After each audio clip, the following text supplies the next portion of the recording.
How many girls does it take to make you truly happy? 1, 2, 3, maybe 4, or even 5?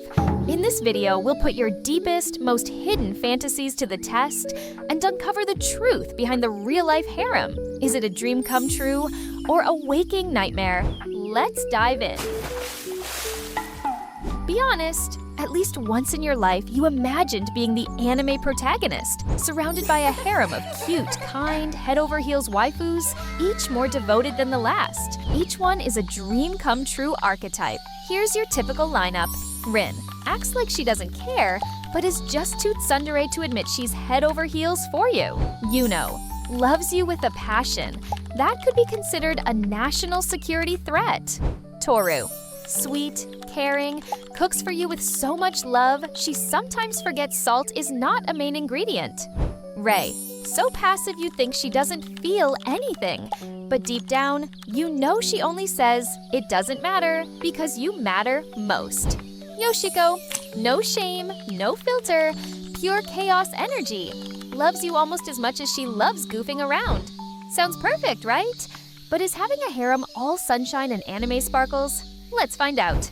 Imagine this. You wake up, soft sunlight spilling into your room. Someone's already cooking breakfast in the kitchen. Someone else is waiting for you in the shower, offering to scrub your back.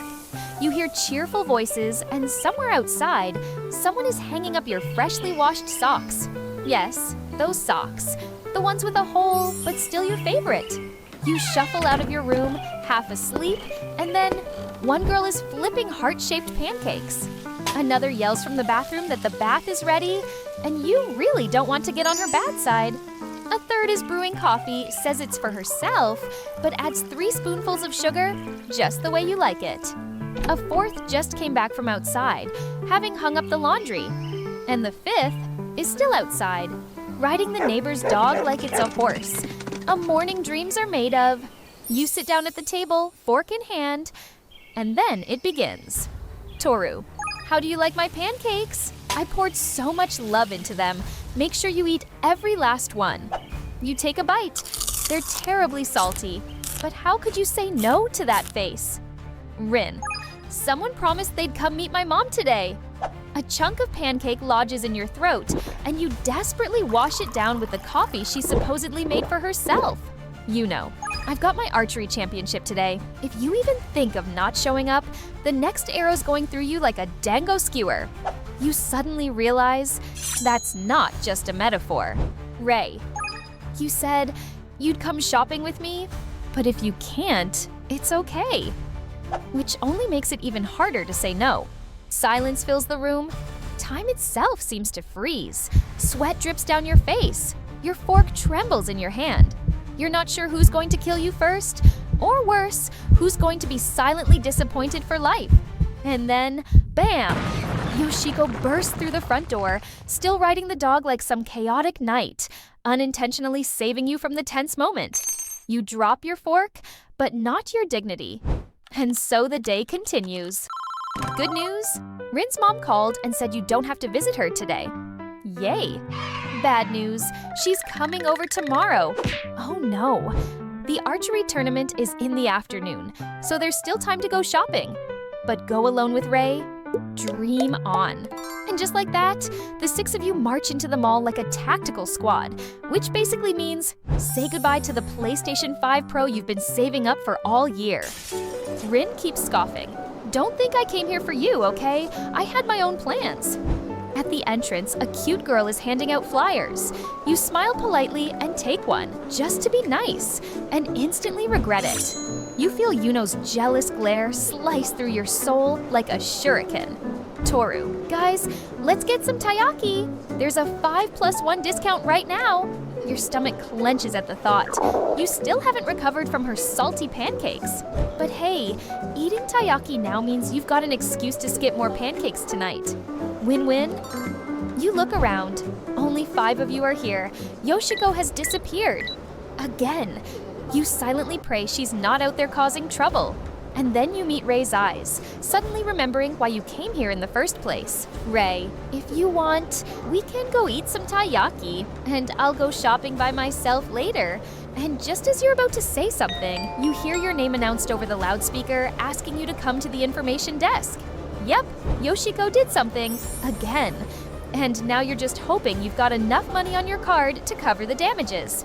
You finally head home, legs barely moving, wallet drained, arms loaded with bags full of useless junk. You no longer control your life. You drop all the shopping bags onto the floor, collapse onto the couch, and let out a long sigh. Toru, I have something for you. Look, isn't this keychain just the cutest? I got it for you. Your heart melts. The exhaustion vanishes like magic. Yuno, I picked something out for you too. Don't even think about refusing it. That wasn't a suggestion. That was a threat. Ray, I bought this for you as well, but it's okay if you don't want to wear it. And just like that, now you have to wear it.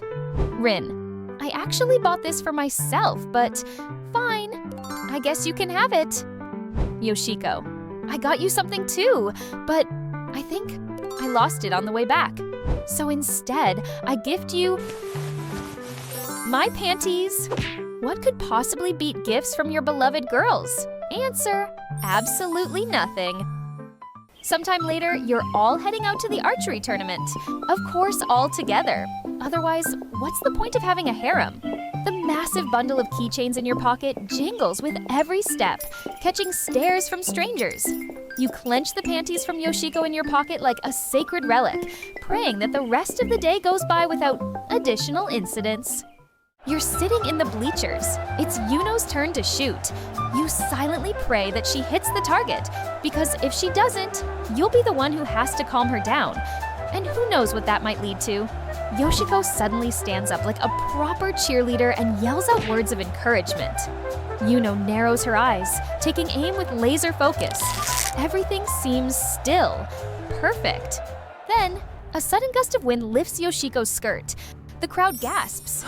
Yuno flinches. Her concentration breaks. The arrow veers off course and completely misses the target. You jump up in horror and disaster strikes. Something that should currently be on Yoshiko flies out of your pocket and flutters to the ground. The crowd gasps again. You freeze. Out of the corner of your eye, you see something long and slender hurtling toward you. But this time, the wind is on your side. Your precious dango survive, miraculously. Thankfully, you manage to smooth things over by offering Yuno your ice cream. Apparently, being 2 scoops closer to you than everyone else is enough to make her happy. Good thing there was an ice cream stand nearby. Otherwise, your own scoops might have been sacrificed for the cause. Finally, evening has come. No more running around, no more errands. You can finally relax and unwind a bit. Toru, let's play something. As always, full of energy and good vibes. Rin, someone promised to help me clear a dungeon in online. Ray, the final episode of anime is about to start. You said you wanted to watch it together, but if you've changed your mind, I can just watch it alone. Yuno pulls out a whip. I propose we play something more interesting. Yoshiko swings a bat and smacks a ball straight through the window, leaving a gaping hole in the glass. And so there you are, sitting on the couch, a gag in your mouth, a controller in your hands, occasionally glancing at the TV where the final anime episode is playing. With your big toe, you're nudging the Monopoly tokens around the board. A chilly draft blows in from the window, hastily patched up with duct tape. You finally made it to bed. It's been a long day. You managed to give everyone enough attention, or so you believed. You lie down, close your eyes, and suddenly you hear someone entering the room. Through the darkness, you see her silhouette. She slips under the blanket next to you, but you're already half asleep. Drowsily, you whisper her name. But it's not her name. So yeah, a harem isn't always an ideal fantasy where you all just watch your favorite anime together from morning till night. By the way, do you know how long it would take to binge every harem anime ever made? I actually have a video about that. The link should be up here somewhere. Floppy, where have you been all this time? Oh, I'm so glad you're okay. Come on, jump in. The water's amazing. And that's it for today. Give this video a like if you enjoyed it. And don't forget to subscribe so you won't miss the next one. Oh, and let me know in the comments which 5 waifus would you pick for your own harem. This was Zeddy and Floppy. See you next time.